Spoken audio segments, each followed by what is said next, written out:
Paris has long stood celebrated as the city of light, the city of love, a center of art, fashion, and enduring beauty. The Eiffel Tower glows like a signal, the Seine curves through graceful streets, and millions arrive seeking romance and wonder. But there is another Paris quietly hidden in plain sight.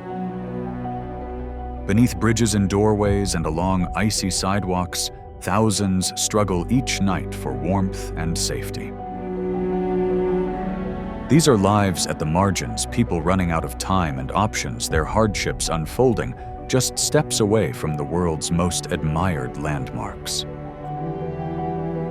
What does it reveal about us as modern societies when even the most admired cities cannot protect their own? Je suis obligé de rentrer dedans pour aller chercher ma caillasse.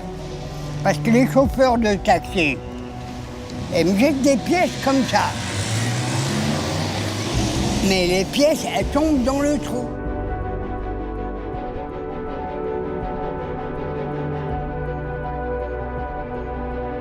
The hidden struggle, homelessness in Paris. According to the official Night of Solidarity count carried out in January 2025, 3,507 people were identified as living without shelter across Paris on a single night, a sobering sign of the city's continuing homelessness crisis.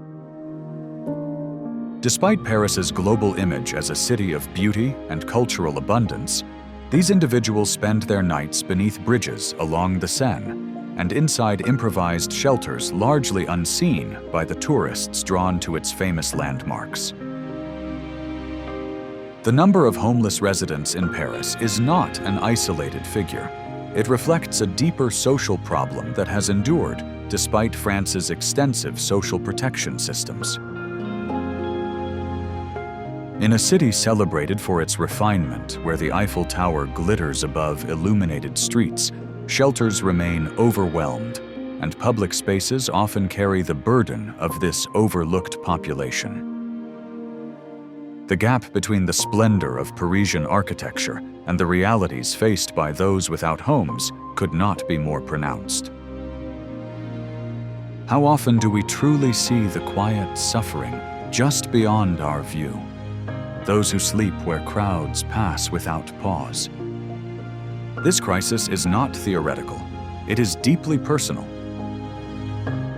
The homeless population includes families with young children, older adults, and individuals who through circumstance or addiction are caught in an ongoing cycle of displacement. Their hardship is not born of personal weakness, but of a system that, while wealthy, has failed to fully protect its most vulnerable citizens. As we confront this imbalance, one question remains: is a city's true beauty measured by how it cares for those most at risk? Substance abuse, a barrier to stability. Substance use represents a significant challenge among Paris's homeless population, with research suggesting that roughly 30 to 40% of those without shelter struggle with alcohol or drug dependence. Je me fais un verre de bourpif à la vôtre. Et ça me tient chaud, ça me remonte le moral et ça me fait que j'oublie. This dependence functions both as a cause and a consequence of homelessness. For many individuals, substances offer brief relief from the brutal realities of street life, whether by dulling emotional pain, easing physical cold, or providing a fleeting sense of comfort in an often hopeless world.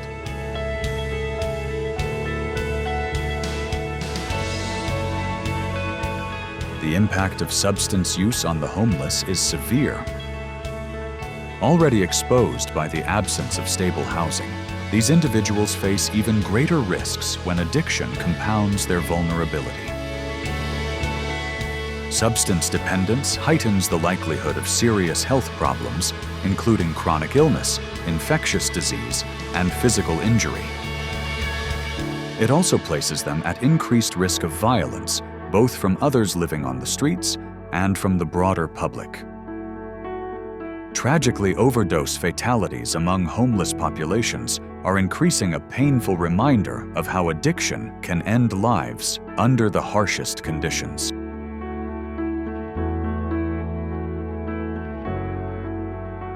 Addiction also creates major obstacles to accessing help and escaping homelessness.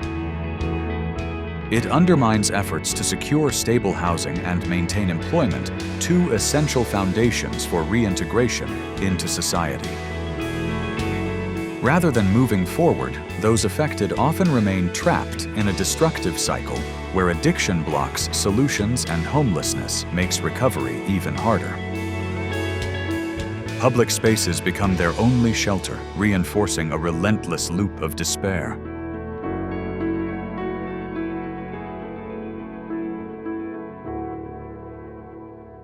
Is it just to fault individuals for substance use when it so often stems from the conditions of homelessness itself?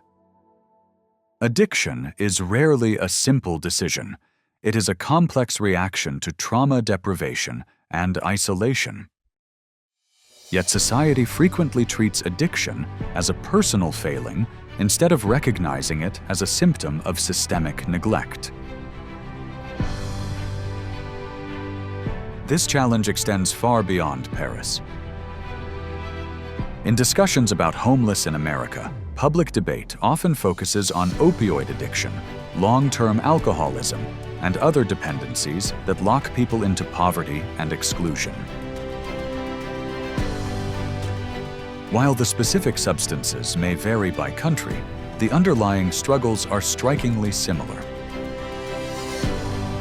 The suffering visible on Paris's streets among those sleeping in tents or emergency shelters is not evidence of moral failure, but of a society that has not provided adequate support.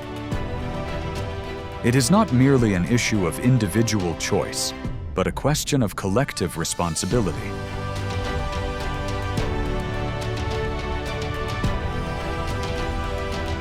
Why homelessness persists in Paris.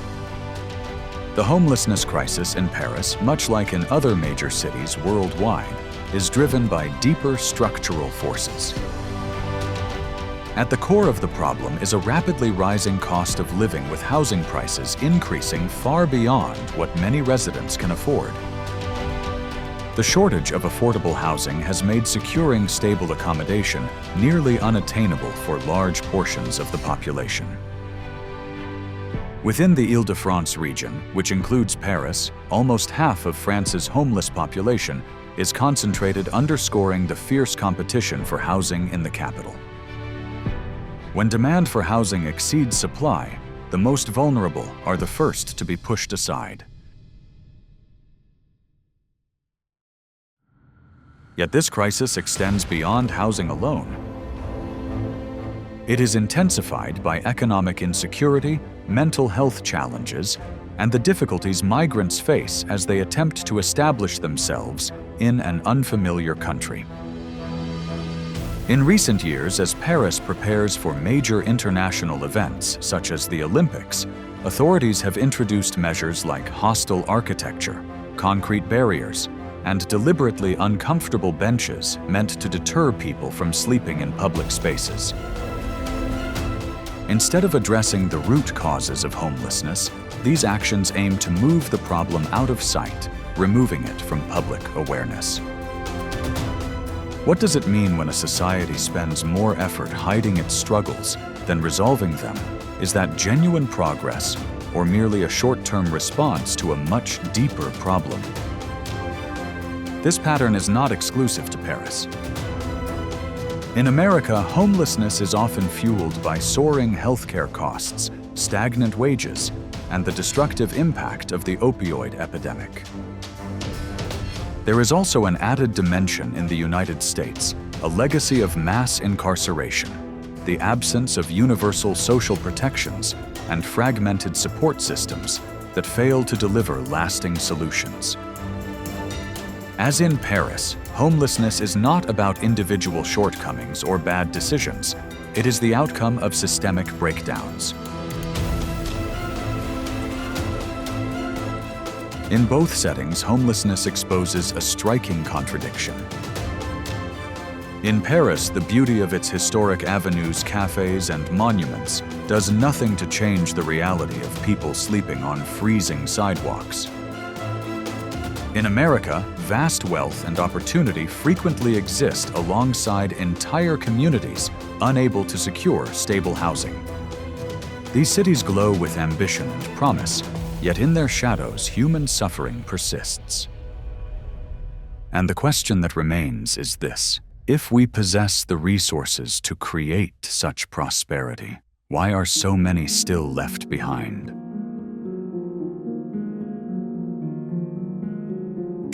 The French government's response. The French government has not entirely overlooked the expanding homelessness crisis. As the nation's capital and a major global cultural hub, Paris has faced growing pressure to act, particularly with the 2024 Olympics drawing worldwide attention to the issue. In response, authorities have worked to increase shelter capacity and embraced the housing-first approach, which focuses on securing stable housing before addressing challenges such as employment or addiction. Initiatives like Un Chez Soi, Debour have been introduced aiming to support individuals with mental health or substance use issues by offering both housing and critical support services.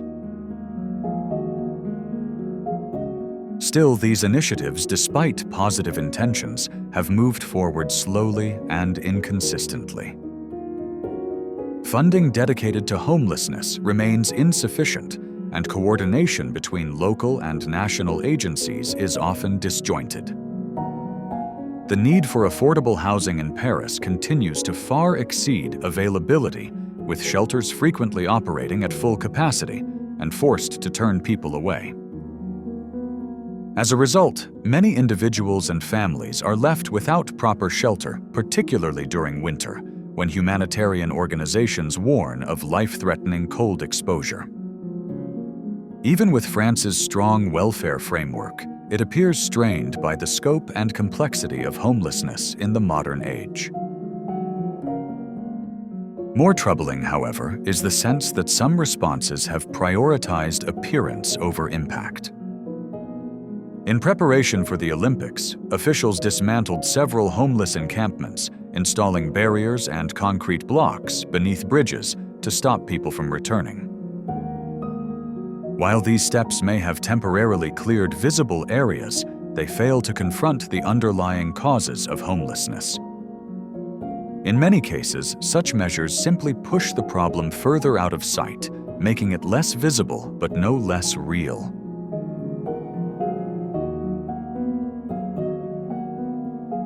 For many Americans, this pattern feels all too familiar.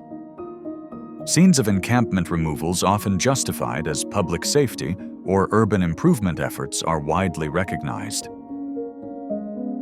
Yet as in Paris, these actions are rarely paired with sufficient housing or services to create lasting change.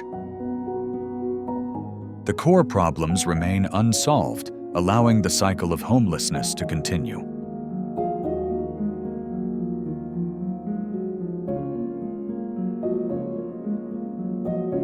Paris versus Washington, a global crisis. When comparing Paris and Washington, D.C., both similarities and contrasts quickly emerge. Both cities are defined by iconic monuments and centers of political power, where imposing buildings and symbols of authority exist only steps away from society's most vulnerable residents. By early 2025, Washington, D.C. counted more than 5,100 homeless individuals, reflecting a modest decline from the year before. That decrease was partly linked to housing voucher programs and transitional housing initiatives, yet the problem remains far from resolved. In the United States, homelessness is often shaped by the nation's federal structure and ongoing political divisions. Washington, D.C. functions through a combination of local governance and federal oversight, a dynamic that can foster cooperation at times, but create conflict at others. The city expanded shelter capacity, added emergency beds, and tested new strategies aimed at moving people more quickly into permanent housing. Even so, these efforts were eclipsed by a far more controversial strategy. During President Trump's administration, the federal government asserted greater control over policing in the capital, deploying National Guard units and law enforcement to dismantle homeless encampments. Entire stretches of tent communities were removed, sending a clear signal that visible poverty would not be tolerated in Washington. For some observers, this approach appeared to restore a sense of order. Others, particularly advocates, argued it amounted to displacement rather than a genuine solution. Where did people go afterward? In many cases, they were forced into unfamiliar areas, sometimes less safe, or into shelters they distrusted. Critics cautioned that such aggressive tactics undermine long-term progress by eroding trust between homeless individuals and the services meant to support them.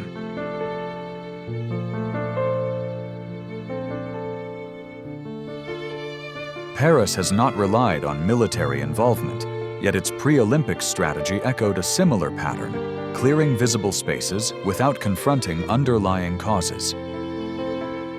Both cities wrestle with the same dilemma: how to preserve their image as global capitals, while deep social inequality exists at their doorsteps.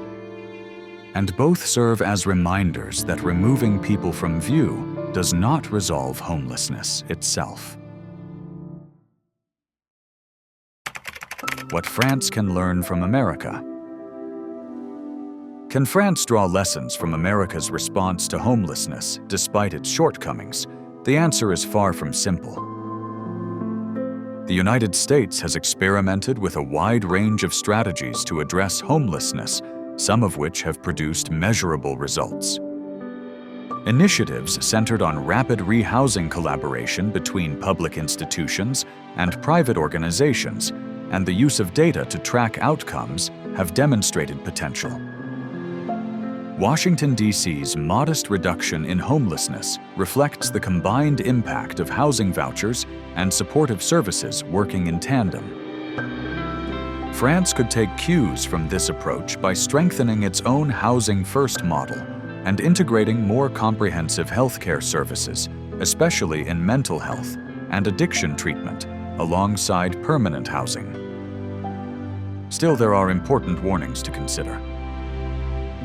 The forceful removal of homeless encampments in Washington may have appealed to certain segments of the public, but it rarely delivers lasting change. Such actions risk turning poverty into a criminal issue, framing homelessness as a nuisance rather than confronting it as a deep-rooted social problem. France must resist going down this path.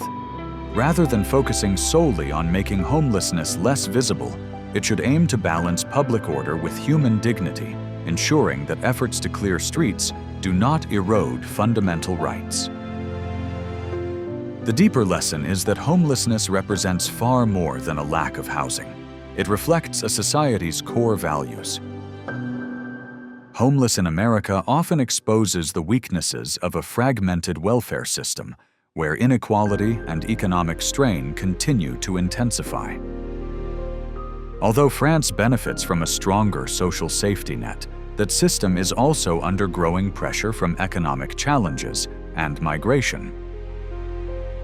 The question facing France is straightforward. Will it choose to conceal homelessness or commit to truly ending it?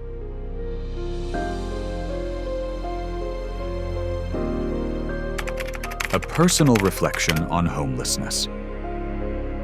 I have traveled widely and encountered countless lives, yet nothing stays with me the way homelessness does. Every tent, every street corner carries a story waiting to be heard. Some of those faces are veterans who once served their nation only to be abandoned by the system they defended. Others are parents who have run out of choices, now facing a future that seems to offer no way forward. And then there are the children innocent lives with no voice in the circumstances of their birth, growing up in poverty with nowhere to call home.